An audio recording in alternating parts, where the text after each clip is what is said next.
दर्शकों नमस्कार, city news देख रहे तमाम दर्शकों का सिटी न्यूज के हिंदी न्यूज बुलेटिन में हार्दिक स्वागत। सर्वप्रथम आप सभी को जागतिक पर्यावरण दिवस की हार्दिक शुभकामनाएं। चलिए आपको रूबरू कराते हैं अब तक के तमाम खबरों से। बुलेटिन की शुरुआत करेंगे जीने की राह इस पथदर्शक सुविचार माला के साथ।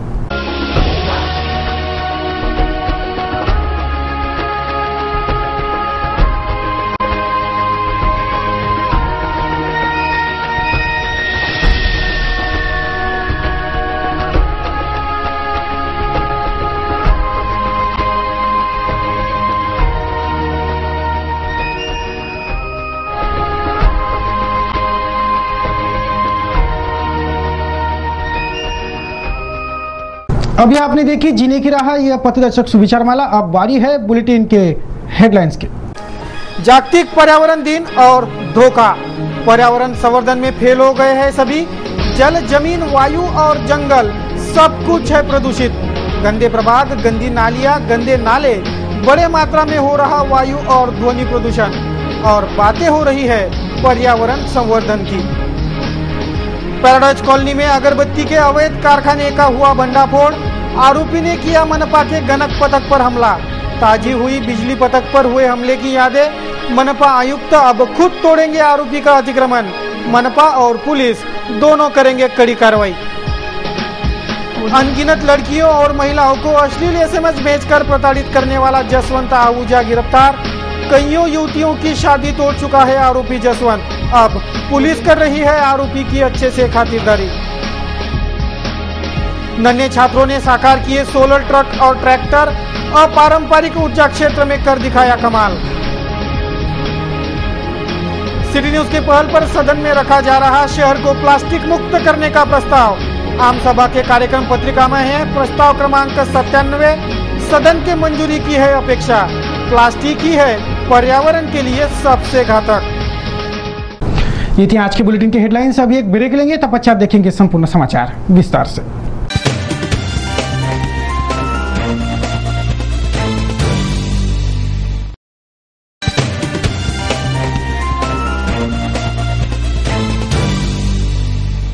अब देखते हैं संपूर्ण समाचार विस्तार से। सबसे पहले खबर पर्यावरण की। 5 जून जागतिक पर्यावरण दिवस। विश्व के 100 से ज्यादा देश 5 जून को वैश्विक पर्यावरण दिवस के रूप में मनाते हैं। पर्यावरण में फैल रहे प्रदूषण और इस प्रदूषण के खतरे को आईना दिखाने के लिए पर्यावरण दिवस की नींव सालों पहले रखी गई, लेकिन पर्यावरण को बचाने लायक काम हम करते नहीं हैं। इसका दोषी हर वो व्यक्ति है जो प्रदूषण फैलाते हैं।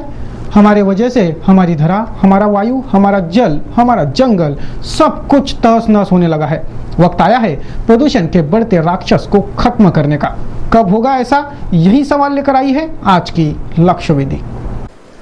5 जून 2015 इस दिन को जागतिक पर्यावरण दिवस के रूप में मनाया गया। विश्व के 100 से ज्यादा देश 5 जून को पर्यावरण दिवस मनाते हैं और पर्यावरण रक्षा की कस्में खाते हैं। शुक्रवार को हमारे महकमे ने भी पर्यावरण दिवस के अवसर पर पर्यावरण के रक्षा का पाठ पढ़ाया। महाराष्ट्र प्रदूषण नियंत्रक मंडल अमरावती की ओर से आयोजित पर्यावरण दिवस कार्यक्रम में पर्यावरण को प्रदूषित होने से बचाने का मार्गदर्शन हुआ। आइए सबसे पहले आपको सुनाते हैं कि क्या राय है मेलघाट के व्याघ्र प्रकल्प मुख्य वन संरक्षक डॉक्टर दिनेश त्यागी की पर्यावरण दिवस के अवसर पर। वर्ल्ड मध्ये जितके देश आहेत त्यांनी एक ऑर्गनायझेशन तयार केली, united nations environment programme UNEP पण म्हणतो. त्यांनी 72 मध्ये तरी मीटिंग घेतली 5 जूनला की ह्युमन एन्व्हायरमेंट कसा वाचवायचा आणि ते 5 जून त्याच्यानंतर 72 नंतर आपण दरवर्षी साजरा करतो. याच्यामध्ये काय की जागरूकता लोकांमध्ये अगोदर आणि त्याच्याबरोबर पॉलिटिशियन, कारण पुढारी जर जागरूक झाले तर पर्यावरण संरक्षण होणार. आम्ही जागरूक झाले, नागरिक जागरूक झाले, काही उपयोग होतो. कारण आपण डेमोक्रेटिक कंट्री आहे आणि पॉलिटिशियनचा किती महत्व आहे, पॉलिसी मेकर आहे ती महत्व. निसर्गाचा उपयोग करतो, उपभोग करतो, तर ती याप्रमाणे 2030 मध्ये आपल्याला परत 1 प्रतीची गरज असेल. 700 कोटी आहे, त्याच्यानंतर 800 होणार, 1000 होणार, 1200 होणार. तर 2030 मध्ये 5 साल लांब नाही. आज 2015 चाललेला आहे, 15 वर्षानंतर 2030. तर एक दुसरी प्रती तुम्ही कुठून आली, पीएम जसं मी म्हणत होता की हे पॉवर्टी, पॉप्युलेशन, पॉल्युशन आणि त्याच्यानंतर पीएम म्हणजे मॅन बेसिकम आहे, त्याच्यामध्ये मनी, पैसा. हर व्यक्ती को ऐसा लगता है की आपण प्रत्येक वस्तू बाजारामध्ये विकू शकतो आणि खरेदी करू. हे जे मानसिकता आहे त्याला बदल करण्याची गरज. कारण मनी आपण आईच्या त्या बाजारामध्ये खरेदी करू शकत नाही. वातावरण, निसर्गाचं, ये हुए वो घूट जो पर्यावरण के रक्षार्थ महकमे ने पिलाए. कार्यक्रम संपन्न हुआ, सरकारी लिपापोती भी हो गई, लेकिन बच गया प्रदूषण. इस बचे प्रदूषण का क्या, यह सवाल जस की तस बरकरार है. हमारी धरा चारों ओर नहीं बल्कि आठों ओर से प्रदूषण के महाभयंकर जाल में गिरी है. हमारा जल प्रदूषित है, हमारा जंगल प्रदूषित है, हमारी वायु प्रदूषित है. यह प्रदूषण देखने कहीं जाने की जरूरत नहीं, बस आंख खोलने की देरी है और प्रदूषण नजर आ जाएगा. हमारे चारों ओर ही देखें तो हम हमारे पर्यावरण के रक्षा में कितने तीर मार रहे हैं यह दिखाई पड़ता है. हमारे प्रभाग गंदे हैं, हमारा शहर गंदा है, इस शहर से बहने वाले नाले गंदे हैं, शहर के बस्तियों से बहती नालियां भी गंदी है. रोजाना शहर के सड़कों पर दौड़ते हजारों के तादाद के संख्या वाले वाहनों की कतारें जो कार्बन छोड़ती है, उससे हमारी वायु प्रदूषित हुई है. इन वाहनों के कर्णकर्कश हॉर्न बड़ी मात्रा में ध्वनि प्रदूषित करने के दोषी है. तो अब बचा ही क्या. जमीन, वायु, जल, जंगल सब कुछ प्रदूषित है, सब कुछ गंदा है. ऊंची आवाज, प्लास्टिक, कार्बन, कचरा, गंदगी, ऐसे प्रदूषणकारी राक्षसों ने हमारे हरे भरे और सर्वपोषक वातावरण वाले धरती को अपने कब्जे में कर रखा है और हम हैं कि इन राक्षसों का ही साथ देते हैं. यह गंदगी कोई आसमान से नहीं टपकती, यह गंदगी हवा से नहीं आती, यह सारी गंदगी हमारी है और इसके कसूरवार भी हम ही है. बस नैतिक जिम्मेवारी महकमे की रहने से हम पर कोई सीधा दोष नहीं मरता, यही बस फर्क है बचा है. सड़कों पर दौड़ते वाहन, इन वाहनों की जांच प्रदूषण मंडल और आरटीओ का जिम्मा है, लेकिन ये विभाग पैसों की भाषा जानता है, प्रदूषण की नहीं. बात प्रदूषण की सिर्फ पर्यावरण दिवस के दिन ही होती है. वाहन चालक अगर खुद सजग रहकर यह काम करे तो पर्यावरण के रक्षा में भारी सहयोग होगा, लेकिन कुछ लोगों को अगर छोड़ दिया जाए तो बाकी वाहन चालक अपने गाड़ी की पीयूसी कैसे करवाते हैं यह बताने की जरूरत नहीं है. ऊंची आवाज, ये भी बड़ा खतरा ही है. शहर में तो आजकल ऐसे ऐसे हॉर्न आए हैं कि पीछे से एम्बुलेंस आ रही है कि पुलिस की गाड़ी, पता ही नहीं चलता. पीछे मुड़कर देखे तो मालूम होता है यह हॉर्न उस दुपहिया या चार पहिया पर लगे आधुनिक हॉर्न है. आरटीओ और पुलिस यह हॉर्न पास कैसे करता है. यही तो सबूत है इन अफसरों के अनदेखी कवच में छिपे भ्रष्टाचार का. भ्रष्टाचार को सभी ने शिष्टाचार का जामा पहना कर रखा है और बातें बदलाव की करते हैं, बातें शहर को स्मार्ट करने की करते हैं. शहर के सर्वांगीण स्वच्छता की जिम्मेवारी मनपा की. हमारी मनपा तो ये जिम्मेवारी इतने अच्छे से निभाती है कि नाले साफ करने की जगह बारिश में सब कुछ बह जाने की राह मनपा देखती है. रही बात शहर के बस्तियों के स्वच्छता की, तो प्रभाग में फैली गंदगी, प्लास्टिक, घन कचरे के ढेर बयां करते हैं कि मनपा स्वच्छता प्रति कितनी सचेत है, पर्यावरण के रक्षा प्रति कितनी सजग है. शहरवासी भी कहीं भी कम नहीं है. हम तो बच्चों को चॉकलेट खिलाकर वो कचरा वही कहीं भी फेंकते हैं उन बच्चों के ही सामने. फिर बच्चे भी बड़ों का अनुकरण करते हैं और फलस्वरूप इतना कचरा हो गया है कि डंपिंग ग्राउंड पर कचरे का पहाड़ बन गया है. यह कचरे का पहाड़ कभी भी मुसीबत बन गिर सकता है. शहर के मुख्य चौराहों पर पारधी समुदाय के झुंड महकमे के आंखों देखी गंदगी फैलाते हैं, प्रदूषण करते हैं, लेकिन हमारा महकमा इन्हें हटा तो सकता ही नहीं, रोकता भी नहीं है. हमारा महकमा सिर्फ पर्यावरण दिन मनाता है, पर्यावरण की रक्षा में कोई कदम नहीं उठाता. कम से कम हम तो ऐसा ना करें ये उम्मीद है, वरना फिर हम में और सब में फर्क ही क्या बचेगा. मनुष्य देवता बने बने यह धरती स्वर्ग समान, यह संकल्प हमारा हो तो कुछ बात बने तो हमारे पर्यावरण की भी रक्षा होगी, वरना नहीं, ये तय रहा. बात पर्यावरण को बचाने की हो रही है तो हम सबको ही पर्यावरण के बचाव में उतरना पड़ेगा। बरसात का पानी बचाना होगा, अवैध पेड़ कटाई रोकनी होगी, प्लास्टिक का वापर बंद करना पड़ेगा। महकमा भी पूरे ताकत से पर्यावरण को बचाने सामने आए। पर्यावरण का समतोल साधना कोई बड़ी बात नहीं है, बस कुछ जरूरी बातें ध्यान में रखनी होगी और हमारे महकमे को भी गहरी नींद से जागना होगा। आजकल सड़क किनारे के पेड़ शातिर अंदाज में गायब होने लगे हैं।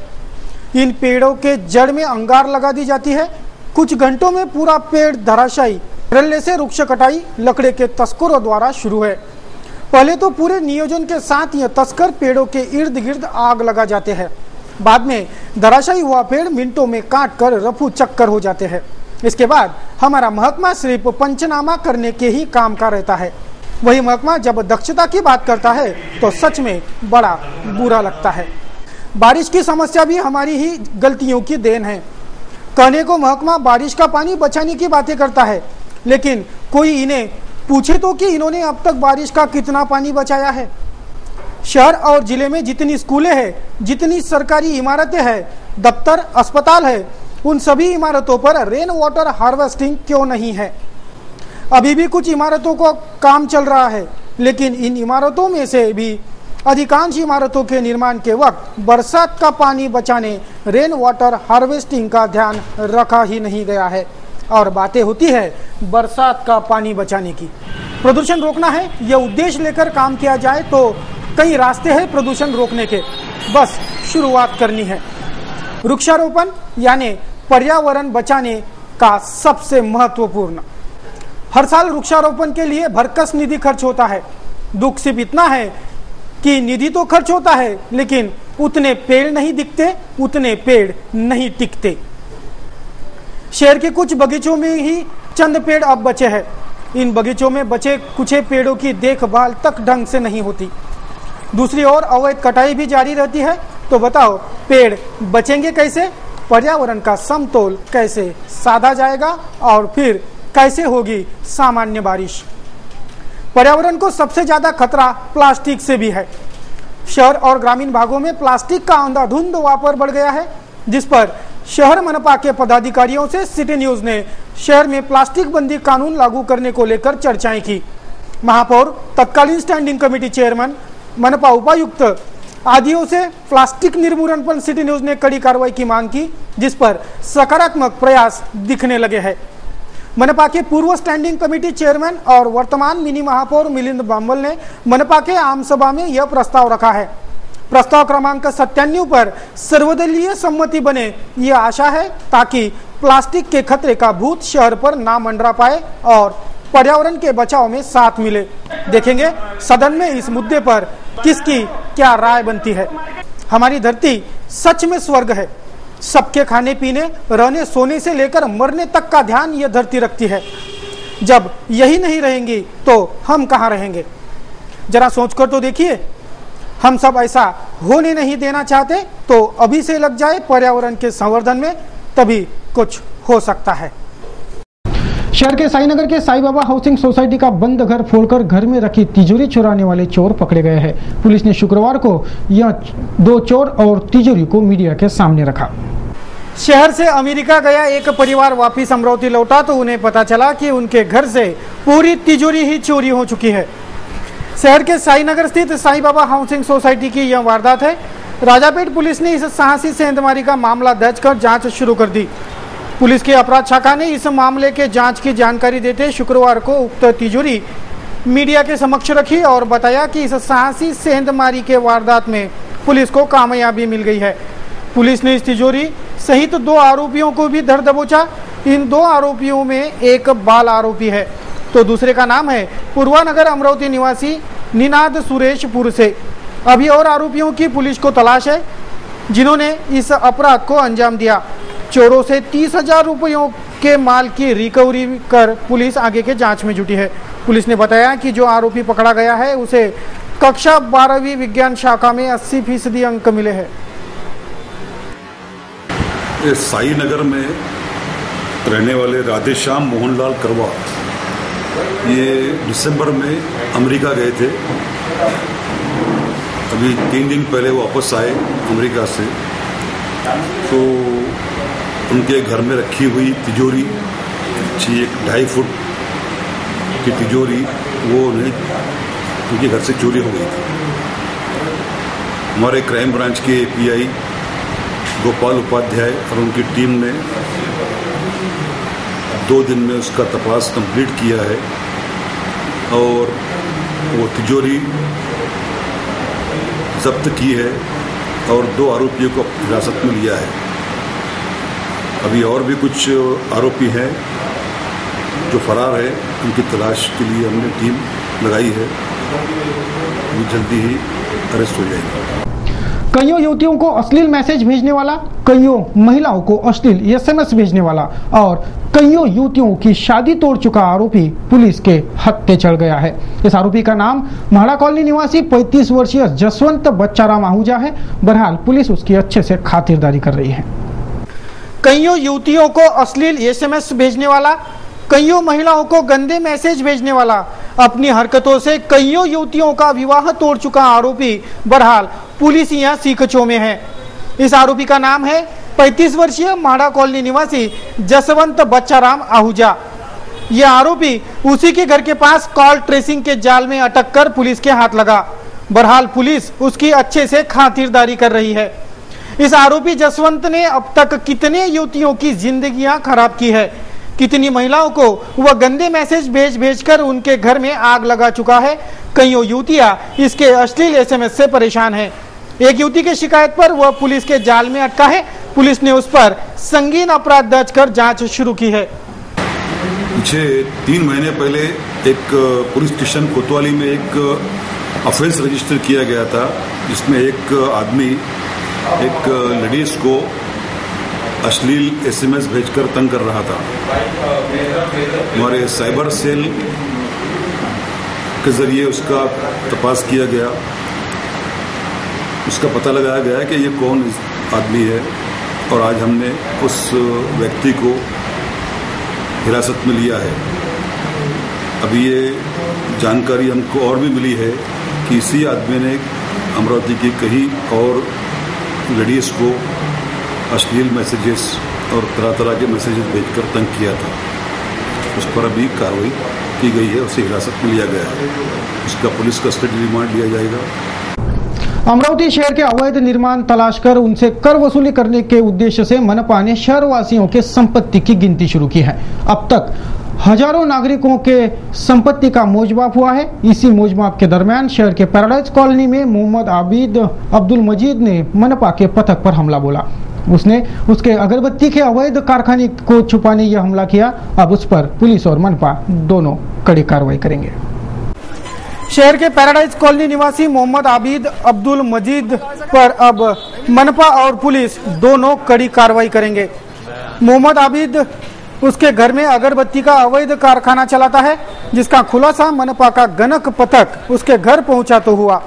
अपना अवैध धंधे का भांडा फूटने से बचाने उसने मनपा के पथक पर ही हमला बोल दिया था। घर को सामने से ताला लगाकर पीछे के दरवाजे से यह कारखाना यहाँ चलाया जा रहा था। तत्पश्चात मनपा ने मोहम्मद आबिद अब्दुल मजीद के खिलाफ पुलिस में शिकायत दर्ज करवा दी। मनपा ने उसके संपत्ति का मोजमाप कर अवैध निर्माण भी पाया है। यह अवैध निर्माण मनपा आगामी घंटों में ढहाने जा रही है। पैराडाइज कॉलोनी में हुए इस हमले से उस घटना की यादें ताजा हो गई जब ऐसा ही हमला विद्युत वितरण कंपनी के बिजली चोरी पकड़ने आए पथक पर हुआ था। न्यूज बुलेटिन में अभी वक्त हो चला है एक ब्रेक का। ब्रेक से लौटेंगे तो देखेंगे कुछ और खबरें। बने रहिए सिटी न्यूज के साथ। ब्रेक के बाद खबरें और भी है।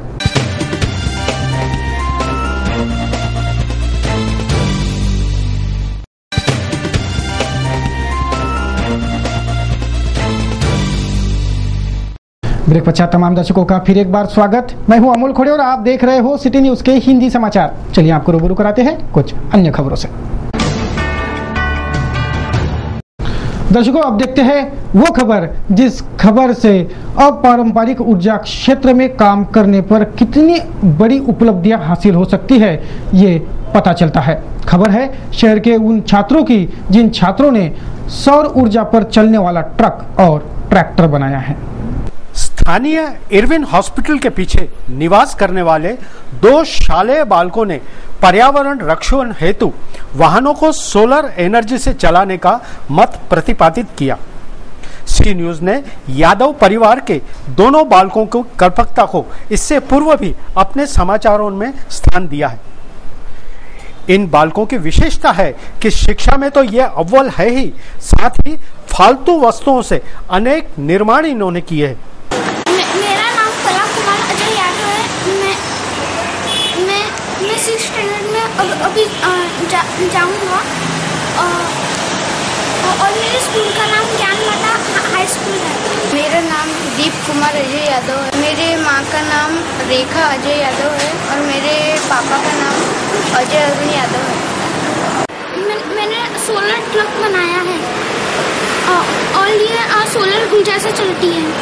मैं फिर ये व्हील्स को जोड़ा और ये पोल्यूशन नहीं करती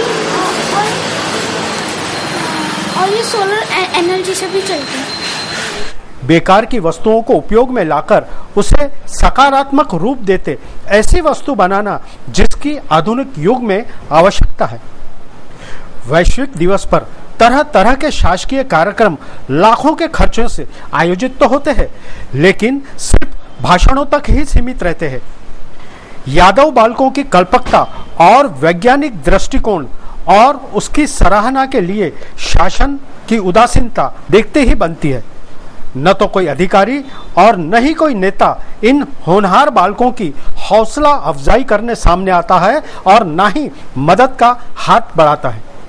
बावजूद इसके समय यादव परिवार के ये 2 बालकों को जरूर कल के वैज्ञानिक साबित करेंगे। इसीलिए कहते हैं, जिन्हें मंजिलें तय करनी हो आधार नहीं खोजा करते, बिरवा के चिकने पात कभी मझधार नहीं खोजा करते। आज वर्ल्ड एनवायरमेंट डे, इस उपलक्ष्य में आपने क्या बनाया है? आपके छोटे भाई ने तो ट्रक बनाया है, देखे हमने, आपने क्या बनाया?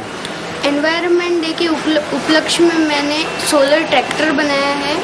वो उसके लिए मुझे लगे हैं 3 सोलर पैनल और 1 मोटर, और वो मैंने इसलिए बनाया ताकि हमारे भारत के किसानों के लिए पेट्रोल बहुत महंगा पड़ता है, इसलिए उनकी मदद के लिए सोलर ट्रैक्टर बनाया है मैंने।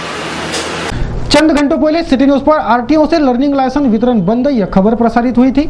आरटीओ की गलती इस खबर ने जग जाहिर की, जिसके बाद सख्ते में आए आरटीओ महकमे ने आनन फानन में पर्यायी व्यवस्था कर ली। मौखिक परीक्षा लेकर लर्निंग लाइसेंस का वितरण आरटीओ दफ्तर से अब किया जा रहा है।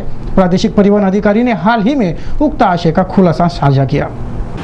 दिनांक 3/6/15 रोजी प्रादेशिक परिवहन कार्यालयामध्ये ही संगणकीय चाचणी यंत्रणा काही वेळ बंद झाली होती। संगणकामध्ये थोडासा बिघाड झाल्यामुळे, तांत्रिक बिघाडामुळे, आणि नंतर त्या दिवशी ज्यांनी अपॉइंटमेंट घेतली त्या सगळ्यांना आम्ही तोंडी परीक्षा घेऊन लर्निंग लायसन्स दिले। आता काही वृत्तपत्रामध्ये अशा बातम्या प्रसिद्ध झालेल्या आहे की जोपर्यंत हे संगणकीय शिकाऊ अनुज्ञप्ती सुरू होत नाही तोपर्यंत शिकाऊ अनुज्ञप्तीच मिळणार नाही। अर्थात तसा काही प्रकार नाही आहे। अर्थात त्यांनी आता बातमी कुठल्या आधारावर दिली याची काही आम्हाला कल्पना नाही, पण ही जी आमची कार्यपद्धती आहे शिकाऊ अनुज्ञप्ती देण्याची ती 3 तारखेलाही सुरू होती, आजही सुरू आहे आणि याच्यानंतर पण सुरू राहणार। तर फक्त एवढंच आहे की याच्या आधी जी आम्ही संगणकावर परीक्षा घेऊन शिकाऊ अनुज्ञप्ती देत होतो ते आता तोंडी परीक्षा देऊन शिकाऊ अनुज्ञप्ती देणे सुरू आहे। शहर के प्रभाग क्रमांक 9 छत्रसाल नगर में पर्यावरण दिवस के अवसर पर बगीचा निर्माण का भूमि पूजन हुआ। नगर सेविका लुबना तनवीर और प्रभागवासी बड़ी संख्या में इस वक्त मौजूद थे। शहर के छत्रसाल नगर में पर्यावरण दिन का मुहूर्त साधकर गार्डन के निर्माण का भूमि पूजन किया गया। जोन सभापति लुबना तनवीर नवाब के प्रयासों से 5 लाख रुपयों के लागत से छत्रसाल नगर में बगीचे का निर्माण किया जा रहा है, जिसका भूमि पूजन शुक्रवार की सुबह 11 बजे किया गया। प्रभागवासी नागरिकों की उपस्थिति में नगर सेविका के हाथों इस उद्यान का भूमि पूजन हुआ। यह बगीचा जल्द तैयार होकर लोकार्पित करने का मानस उन्होंने इस वक्त व्यक्त किया। अमरावती मनपा के उर्दू नंबर 3 का स्थानांतरण किया गया है, लेकिन स्कूल को मिली नई स्थानांतरित जगह विवादों में घिर गई है। गंदगी के साये में छात्र पढ़ेंगे कैसे, यह सवाल इस स्थानांतरण पर पूछा जा रहा है। शहर के गौलीपुरा स्थित उर्दू स्कूल क्रमांक 3 की स्थानांतरित जगह विवादों में घिर गई है। गौलीपुरा में स्थित यह स्कूल किराए की जगह पर थी। अब यह स्कूल एकेडमिक को सौंपी जा चुकी है। एकेडमिक हाई स्कूल में ही यह स्कूल चलेंगी, लेकिन स्कूल का परिसर इतना गंदा है कि इस गंदगी के बीच छात्रों को पढ़ने में भारी असुविधा होंगी, जिस पर महकमे को जवाब तलब किया जा रहा है। अब बारी है आज के कार्टून कोना की। देखेंगे आज हमारे व्यंग्य चित्रकारों ने किस वस्तुस्थिति पर व्यंग्यबाण चलाए हैं।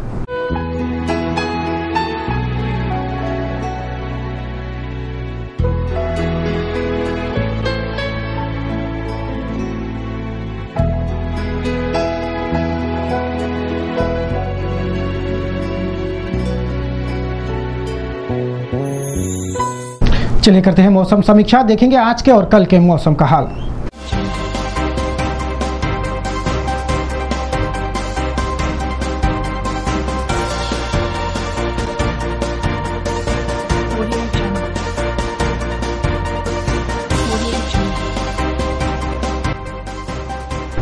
शुक्रवार को शहर का अधिकतम तापमान 40 डिग्री सेल्सियस तो न्यूनतम तापमान 31 डिग्री सेल्सियस आका गया। बात करें शनिवार की तो शनिवार को शहर का अधिकतम तापमान 40 डिग्री सेल्सियस और न्यूनतम 29 डिग्री सेल्सियस रहने का अनुमान है।